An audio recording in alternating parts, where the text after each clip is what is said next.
will live with the climate decisions made today. As Mayor, how will you make sure schools and childcare centres, no matter the postcode, are cool, disaster resilient, and have access to sustainable energy sources? Could have been clever and said that's the state's problem, but it's not. It's everybody's problem. I think there's got to be a large amount of education pushed out within the community.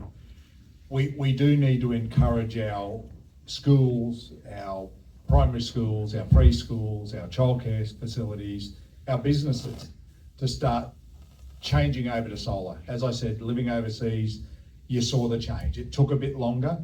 They were an older country where I was, and they still haven't got it right, but their transition has moved in leaps and bounds compared to what Australia has.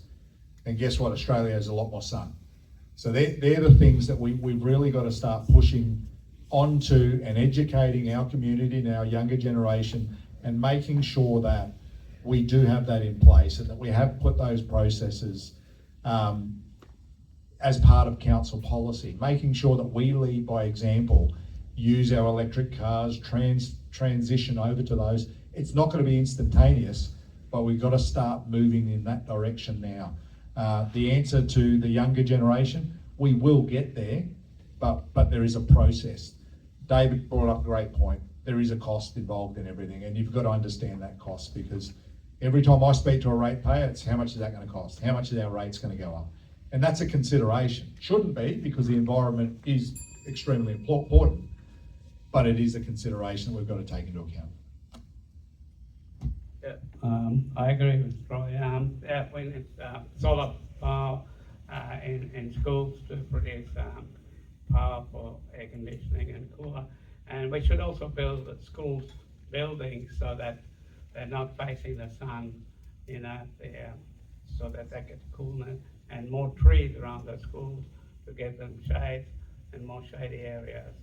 And I think that the younger generation, riding push bikes to school, things like that, it's a good idea. Maybe we should all ride push bikes. Schools are a very interesting, and as I alluded to, it is a state government, it falls under the education department. But I think what council can do, and we do have a youth council, and I think bringing members of the youth council along to lobby state government to say, we need more greening initiatives in and around education. Looking at schools, they face an enormous problem about delivering everything to the student. So how does the education department make the environment sort of top of the list for students? And I think council can actually play a role in that in some of our youth activities. As I mentioned, we do have a number of school-based programs where we go out to the schools, do sensor readings and things like that. So there are initiatives that council can do to make I think our youth more aware of that. And as I said, I think our youth council can be a channel to do that. Thank you. Yeah, look, I think that, council should lead by example, of course.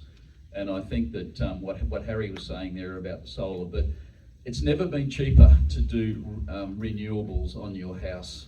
And that can also flow into schools and any government institutions. A lot of schools have got solar panels and everything now, but what we've got to do, we've got to go with the times and utilise more battery power and everything around those schools, and lead by example. So that means when the kids decide to get their own house and everything, they'll look at the the advantages of having those things that people are putting on their house now. So I think that's how we should lead by example. Thank you.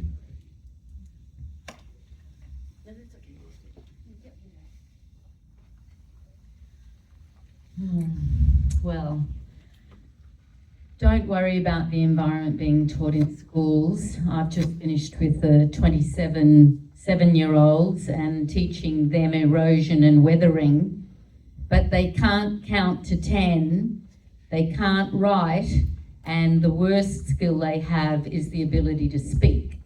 And that is the truth. Folks, if you really want to talk about our schools, Don't worry, the education is in the curriculum very strongly, and these kids are ahead of the 8 ball. They know about the environment, they know about climate change, they are very well educated.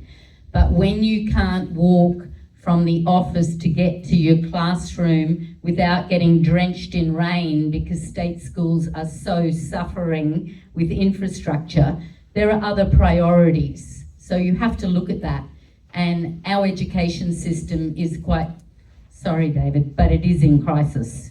And that is the truth with behaviour management, because in the classes I'm teaching, I can tell you now at Dullan, it's 70% behaviour management, 30% that I get to actually teach about weathering and erosion, because you've got 7-year-olds throwing chairs against walls, they're being dropped off in their pyjamas, they don't have a book, they don't have lunch. There are other priorities within the education department, and I set everybody at ease that the environment is a major part of the curriculum, but they can't write, read or count to 20. Okay, why don't we sponsor a competition for primary schools and secondary schools to come up with great ideas as to how their school could be more environmentally conscious, more sustainable, and contribute to the problem rather than be a problem. And I think we've done competitions before. I think it'd be a great council initiative, Councillor Greenie. Absolutely. If we could run a competition, throw up a fair bit of money, which they could use to support their initiatives. But I think we get the kids to come up with some great ideas. I'm sure they can. Thank you, candidates.